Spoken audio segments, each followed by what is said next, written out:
ఆ మోకిలా ప్రాజెక్టుకి సంబంధించి అనుమతులేంది, డబ్బులేంది, ఈ పోచంపల్లి శ్రీనివాసరెడ్డి అనేటువంటి ఎమ్మెల్సీ ఏడికేలోచి ఏడ శ్రీమంతుడైండు, నవీన్ రావు అనేటువంటి ఎమ్మెల్సీ అవకతవకలేంది, వీటి మీద రాష్ట్ర ముఖ్యమంత్రి గారు ఏసీబీ డీజీ వెంటనే చర్య తీసుకోవాలి.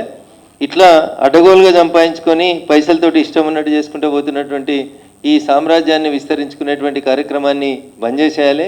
టీఆర్ఎస్లో ఎమ్మెల్సీల పేరిట పోచంపల్లి శ్రీనివాసరెడ్డి గారైనా, నవీన్ రావు గారైనా వీళ్ళు చేసినటువంటి పాప పనులన్నింటిని కూడా కాంగ్రెస్ ప్రభుత్వం వెంటనే విచారణ జరిపించాలని చెప్పి నేను ఈ సందర్భంగా డిమాండ్ చేస్తా ఉన్నా. వీళ్ళే కాదు పాపం, మా చెల్లె మర్చిపోయింది, ఇంకొక ఆయన సంతోషరావుకి సడ్డకుడో వియంకుడో చుట్టం ఒక ఆయన అవుతాడు, డీసీపీ పేరు సందీప్ రావు. ఈయనను పెట్టి నా దుబాక ఉప ఎన్నికల సందర్భంగా ఈజ్ ద సూపర్ మ్యాన్ అన్నట్టు, పోలీసులో సూపర్ కాప్ ఈయన. టెలిఫోన్ ట్యాపింగ్లో కానీ పైసలు పట్టుకోవడంలో కానీ ఇప్పటిదాకా పేరెవరు మాట్లాడలేదు, కానీ వారి పేరు సందీప్ రావు. వారు అప్పుడు టాస్క్ ఫోర్స్ డీసీపీగా ఉన్నారు నార్సింగ్ ఏరియా, నేనుండే ఇంటి ఏరియాకి టాస్క్ ఫోర్స్ డీసీపీగా ఉన్నారు సందీప్ రావు గారు. వీరి నాయకత్వంలో ఒక 3-4 సిఐల్ని పెట్టుకొని మా ఇంటి చుట్టూ వాచ్ పెట్టి మమ్మల్ని నానా యాగి చేసి టార్చర్ పెట్టినటువంటి పెద్దలు కూడా సందీప్ రావు గారు. ఇట్లా మీరు పోలీసులను అడ్డం పెట్టుకొని చేసిన మంచి పనులు చెప్తుందేమో కవిత అని నేను అనుకున్నా. టెలిఫోన్ ట్యాపింగ్లో ఏమేమి జరిగింది, ఎవరెవరి పైసలు ఎట్లా గుంజుకొచ్చినాం, లేకపోతే ఎమ్మెల్సీ వెంకటరామరెడ్డి గారు ఏం చేస్తూ ఉన్నారు, వారికి ఎట్లా జీవోలు మార్చిర్రు, ఏమేమి చేసిరు, ఇవన్నీ ఇంకా చాలా విషయాలు మాట్లాడాల్సింది కవిత. మీరు మాట్లాడేవన్నీ అన్నీ ప్రజలకు తెలిసిన విషయాలే మాట్లాడారు, కొత్త ఏం మాట్లాడలేదు మీరు.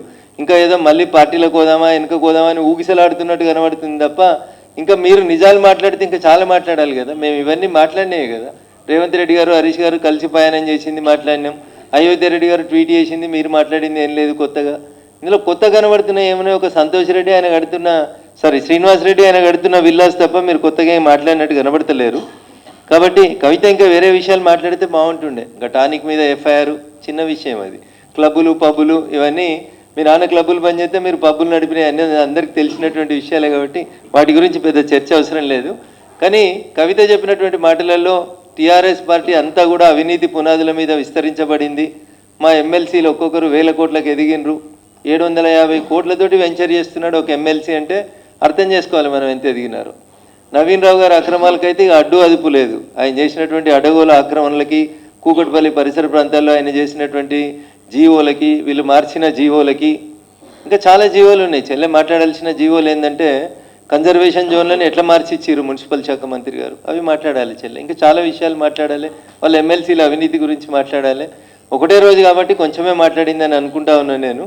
మళ్ళీ ఎపిసోడ్లో ఇంకా బాగా మాట్లాడాలని కోరుకుందాం. ఖచ్చితంగా టీఆర్ఎస్ పార్టీ పెద్దలు చేసిన అవినీతిని ఎంత కవిత బయట పెడితే బాగుంటుందని నేను మనస్ఫూర్తిగా కోరుకుంటాను.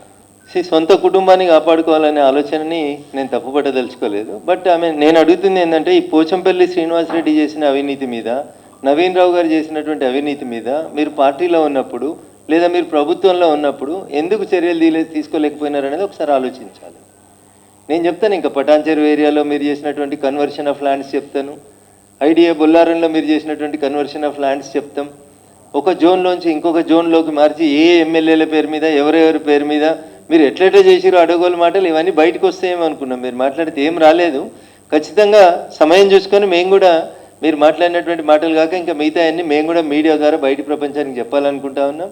మేము ఇంకా మీ ద్వారానే ప్రజలు వింటే బాగుంటుంది. మేము మాట్లాడితే ఏదో కక్ష సాధింపు కోసం మాట్లాడినామని అనుకుంటారు. ఆదిపట్లలో ట్రాన్స్ఫర్ చేసిన భూములు, ఆ బొల్లారంలో ట్రాన్స్ఫర్ చేసిన భూములు, పటాన్ చెరువులో సాకి చెరువు పక్కన ట్రాన్స్ఫార్మ్ చేసి కడుతున్నటువంటి భూములు, ఇండస్ట్రియల్ జోన్ని ట్రాన్స్ఫర్ చేసినటువంటి భూములు, ఇకపోతే ఐడిఏ బాలానగర్లో మీరు కన్వర్షన్ చేసిన భూములు, ఇట్లా చాలా భూములకు సంబంధించి చాలా విషయాలు మీరు మాట్లాడతారేమో అనుకున్నాం. ఇంకా చాలామంది టీఆర్ఎస్ ఎమ్మెల్యేలు వాళ్ళు చేసిన మంచి పనులు చెప్తారని ఆశపడ్డాం. తప్పకుండా భవిష్యత్తులో ఇప్పుడు కవిత గారు అందించిన నిజాలని కాంగ్రెస్ పార్టీ ఇన్వెస్టిగేషన్ చేయాలని కోరుకుందాం. ఆ తర్వాత మిగతా విషయాలన్నీ మేము కూడా పబ్లిక్ డొమైన్లోకి తీసుకొస్తాం.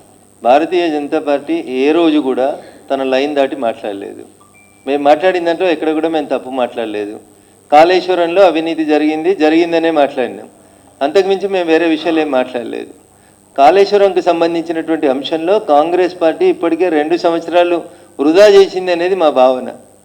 ఈ విషయం ఎప్పుడో కాళేశ్వరంకి సంబంధించినటువంటి కేసు సిబిఐకి ఇచ్చి ఉంటే ఈ పాటికి సగం ఇన్వెస్టిగేషన్ అయిపోతుంటుంది. నిన్న మహేష్ కుమార్ గౌడ్ గారు మాట్లాడిన దాంట్లో అన్యాపదేశంగానే కాంగ్రెస్ పార్టీ ఎట్లా కుట్ర చేస్తుందనే చెప్తారు. ఆయన ఏమంటాడు, వచ్చే ఎలక్షన్ల వరకు ఒకవేళ సిబిఐ ఈ కేసు తేల్చకపోతే బీజేపీ బీఆర్ఎస్ కుమ్ముక్క అయిందని మేము ప్రజల్లోకి తీసుకుపోతాం.